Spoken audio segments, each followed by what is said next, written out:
In 1519, a Spanish conquistador named Hernán Cortés stood inside the treasury of Moctezuma II, ruler of the Aztec Empire, staring at rooms filled floor to ceiling with gold, ornaments, statues, plates, and jewelry the Aztecs had spent generations perfecting. To the Aztecs, gold was sacred, but not primarily for its wealth. They called it Teocuitlitl, excrement of the gods. A substance believed to be literally divine waste, fallen from the sun itself, used in religious ceremony and royal ornamentation far more than in trade or currency. To Cortés and the men behind him, it meant something entirely different: unlimited, portable, universally recognized wealth. Within 2 years, the Aztec Empire had been destroyed, its treasury melted down and shipped across an ocean, and one of the most sophisticated civilizations in the Americas had been dismantled largely in pursuit of a soft, heavy, yellow metal that, chemically speaking, does almost nothing useful at all. Gold doesn't feed you. It doesn't heal you.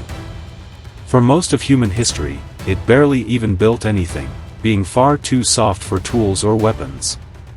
And yet it has arguably caused more wars, funded more empires, and driven more human beings to cross oceans than any other substance on Earth.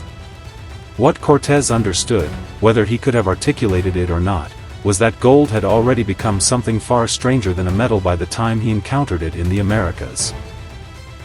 It had become a shared hallucination, a physically useless substance that nearly every advanced civilization on multiple, unconnected continents had independently decided was worth more than almost anything else humans could produce. This wasn't coincidence. Gold possesses a rare combination of physical properties. It doesn't rust, tarnish, or corrode, meaning an object made of gold today looks essentially identical to how it looked thousands of years ago. It's also rare enough that it can't be casually stumbled upon in large quantities, yet not so rare that it never appears at all, a narrow, specific band of scarcity that made it perfect for representing value across cultures that had never made contact with one another. Egyptian pharaohs, Aztec priests, Chinese emperors, and European kings never coordinated on this. Each civilization, independently, looked at the same soft yellow metal and arrived at strikingly similar conclusions. This represents permanence, divinity, and power. Which raises the real question at the center of this episode: what is it about gold, specifically, that made so many unrelated human societies reach the exact same psychological conclusion? Here is where the story turns from ancient economics into the human brain. Neuroscientists studying reward and value processing have found that anticipating or acquiring wealth, including physical markers of it, like gold and luxury objects, activates regions of the brain's reward circuitry, particularly the ventral striatum, in patterns that overlap meaningfully with the same circuitry activated by food, social approval, and, in some studies, addictive substances. This doesn't mean gold is literally addictive in a clinical sense, but it does suggest the brain doesn't process the acquisition of high-status wealth markers as a purely neutral, rational transaction. It processes it, at least partly, as a genuine reward event. Color researchers have separately noted that gold's visual properties, its brightness, reflectivity, and association with sunlight, may compound this effect. Some color psychology studies have found that gold and yellow-toned hues are associated across multiple cultures with warmth, energy, and, notably, prestige, though researchers caution that gold's meaning is likely shaped as much by millennia of cultural reinforcement as by any purely visual or neurological property.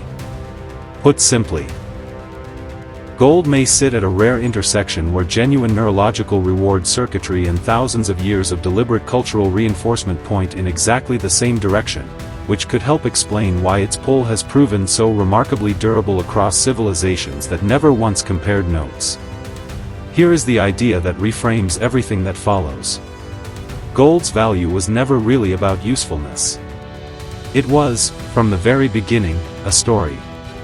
One of the first and most successful shared belief systems in human history, agreed upon independently by civilizations with no contact with one another, and still functioning, almost unchanged, in the global economy today. Once you see gold as humanity's oldest continuously running collective agreement, its presence across every major civilization in recorded history stops feeling like coincidence, and starts feeling like something closer to a pattern in human psychology itself. Ancient Egypt. Egyptians associated gold directly with the flesh of the gods, particularly the sun god Ra, believing divine bodies were literally made of it. Pharaohs were buried in gold death masks and coffins, most famously Tutankhamun's, discovered in 1922, intended not as displays of wealth for the living, but as literal tools to help the pharaoh achieve divine, eternal status in the afterlife. Ancient Mesopotamia and the invention of currency. Some of the earliest known standardized gold currency emerged in the kingdom of Lydia, in modern-day Turkey, around the 6th century BCE, under King Croesus, a ruler so famously wealthy that "rich as Croesus" remains an English idiom over 2,500 years later. This marked one of the first times gold's symbolic value was formally standardized into portable, government-backed currency, a template nearly every subsequent civilization would eventually adopt in some form. Imperial China. While China historically relied more heavily on silver and bronze currency than gold for everyday trade, gold retained supreme symbolic status reserved for emperors and the highest nobility, appearing in imperial robes, ceremonial objects, and architecture. The Forbidden City's roofs, for instance, were designed using golden yellow glazed tiles specifically because that shade of gold yellow was legally restricted to imperial use alone. Medieval and Renaissance European art. Byzantine and early Renaissance religious paintings frequently used gold leaf backgrounds behind depictions of saints and holy figures, a technique art historians note was deliberately chosen to visually separate the sacred from ordinary earthly space. Gold wasn't just decorative in these works, it functioned as a visual signal that the viewer was looking at something beyond the physical world entirely. The Spanish and Portuguese colonial era, 15th to 17th centuries. The pursuit of American gold, following Cortez's conquest and similar campaigns across the Americas, fundamentally reshaped the global economy, flooding Europe with new wealth, fueling inflation across the continent, and financing centuries of subsequent European exploration, colonization, and warfare. Gold wasn't just decorative in these works, it functioned as a visual signal that the viewer was looking at something beyond the physical world entirely. The Spanish and Portuguese colonial era, 15th to 17th centuries.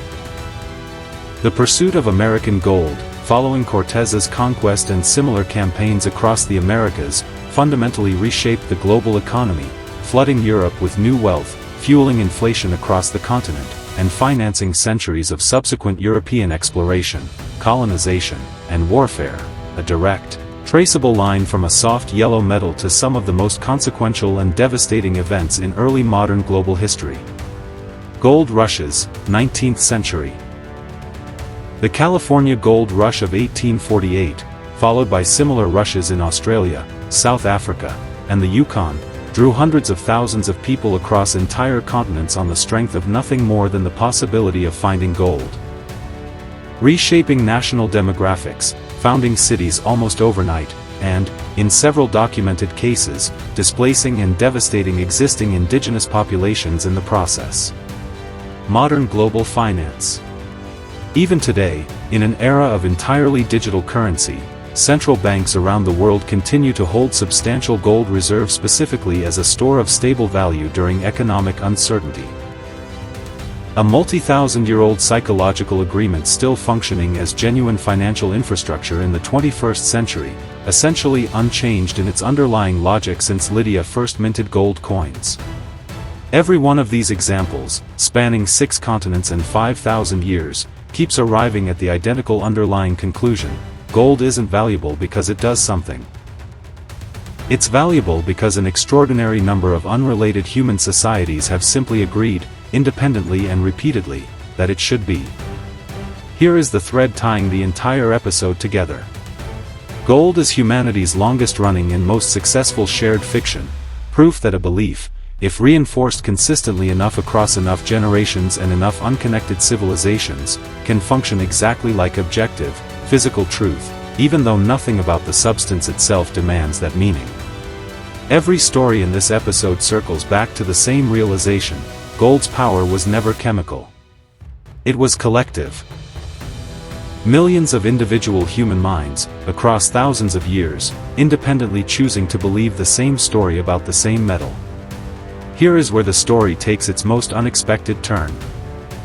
Behavioral economists studying trust and first impressions have found that visual cues associated with wealth, including gold-toned accessories, packaging, and clothing details, can measurably influence how quickly and how favorably strangers judge a person's trustworthiness and competence, often within seconds of first contact, and frequently before any actual information about the person has been exchanged. This connects directly back to the neurological reward research explored earlier. If gold genuinely activates reward-adjacent circuitry in the observer's own brain simply by being seen, then a stranger wearing gold isn't just communicating, "I am wealthy." They may be, quite literally, triggering a small, measurable reward response in the very brain that's deciding whether to trust them, meaning gold's persuasive power may not be purely social or cultural at all, but partly, directly neurological, firing before conscious judgment even has a chance to weigh in. Researchers are careful to note this remains a developing area of study, and the size of this effect likely varies significantly depending on context, culture, and individual differences. But if even partially accurate, it suggests something quietly unsettling. Humans may be neurologically primed to extend trust based on a substance's mere visual presence. A 5,000-year-old vulnerability being actively exploited, whether consciously or not, every time a business chooses gold trim for its packaging or a stranger chooses gold jewelry before a first meeting. This same ancient mechanism is everywhere in the world around you today. In luxury branding, gold accents remain one of the most consistently used visual shorthand devices for premium status. From credit card tiers explicitly named gold and platinum, to gold foil packaging on products with no functional connection to the metal whatsoever, deliberately borrowing thousands of years of accumulated trust and status association. In digital design, gold tier subscription levels and achievement badges appear across countless apps, games, and loyalty programs, leaning on the exact same psychological shorthand ancient Lydian coin minters relied on, the assumption that gold signals a level above the ordinary, understood instantly without explanation. In weddings, gold rings remain the dominant global standard for marriage symbolism, tracing a direct, documented line back to ancient Egyptian traditions that treated the circular gold band as a symbol of eternity, without beginning or end. In personal finance, gold remains one of the most commonly recommended safe haven assets during periods of economic instability, a modern financial strategy resting on precisely the same multi-millennial trust this episode has traced from Lydia to Wall Street. In everyday consumer psychology, retail researchers have documented that gold packaging and gold-tone pricing tiers reliably increase perceived product value and willingness to pay, even when the underlying product is functionally unchanged, the same mechanism, at much smaller scale, that once drove entire empires to cross oceans. So what does the research actually establish, carefully separated from speculation?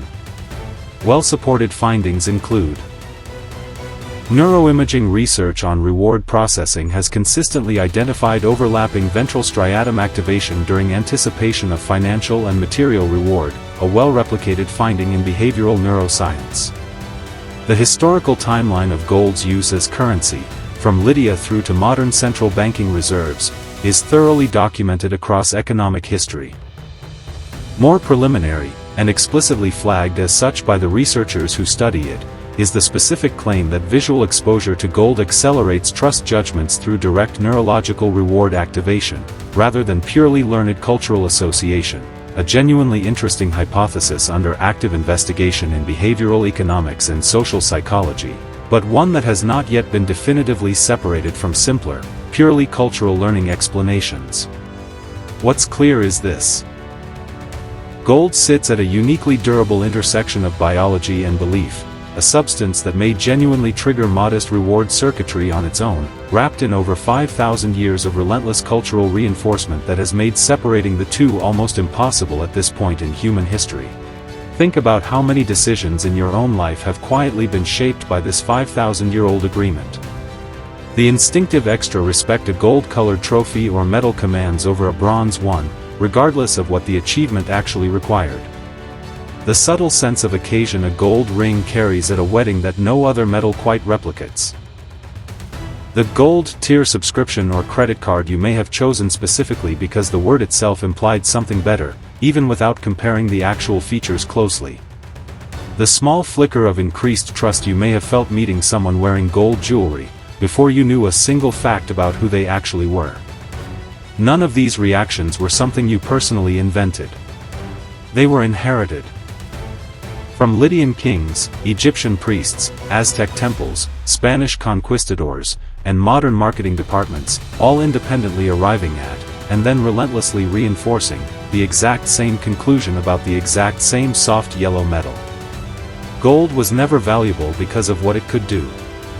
It was valuable because of what humans, again and again, independently agreed it should mean. It has been the flesh of Egyptian gods, the first standardized currency in Lydia, the sacred excrement of the gods, in Aztec belief, the fuel behind centuries of European colonization, the reason hundreds of thousands of ordinary people crossed continents chasing rumor and riverbed, and, even now, in an age of entirely digital money, the substance central banks still quietly stockpile when they need the world to trust something is genuinely, permanently safe. Across 5,000 years and civilizations that never once made contact with one another, human beings kept arriving, independently, at the exact same belief about the exact same metal. That's not really a story about gold. That's a story about how easily, and how consistently, the human mind can turn a shared belief into something that feels indistinguishable from objective truth, as long as enough people, for long enough, agree to keep believing it together. But gold has always needed a rival, a metal it was defined against, almost from the very beginning of recorded history. A color born not from earth or blood, but from light itself, the first substance that let human beings capture a frozen moment of reality and hold onto it forever, changing how an entire species remembers its own past. A color found in mirrors, in the moon, in mythology's most feared creatures, and in modern medicine's quiet war against invisible germs. Next time, on Language of Colors, we uncover the secret history of silver.